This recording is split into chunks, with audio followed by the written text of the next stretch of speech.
I mean, I think at one level, everybody knows he got snubbed at another level. I'm not really that surprised.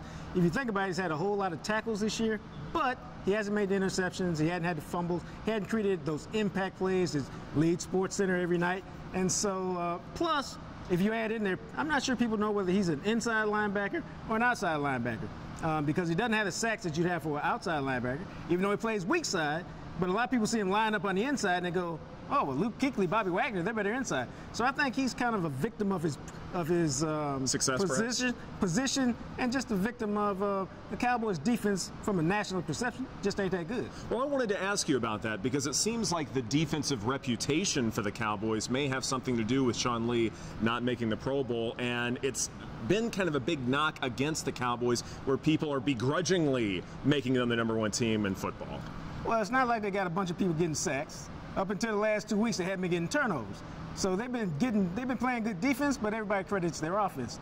And when you look at Sean, you think about it, they've gotten a lot of national TV shine. But when you think about it, people talk about Dak, they talk about Zeke, they talk about Dez, they talk about AT&T, they talk about Jerry. Now they talk about the star. Oh yeah, and Sean Lee, that dude plays on defense.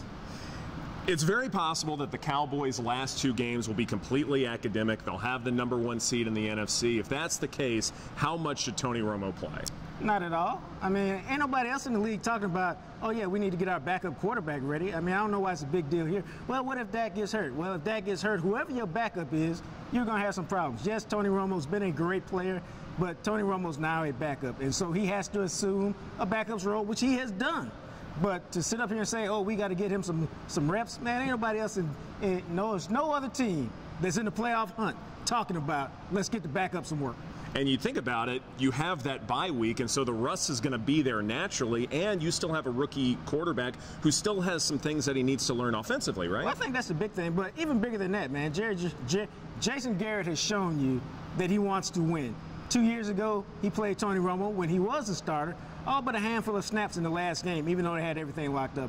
He gave DeMarco Murray 20 carries, even though his wrist was still messed up in the last game. Jason Garrett will play those guys 3.5 quarters if the game is meaningless the last couple of games of the season.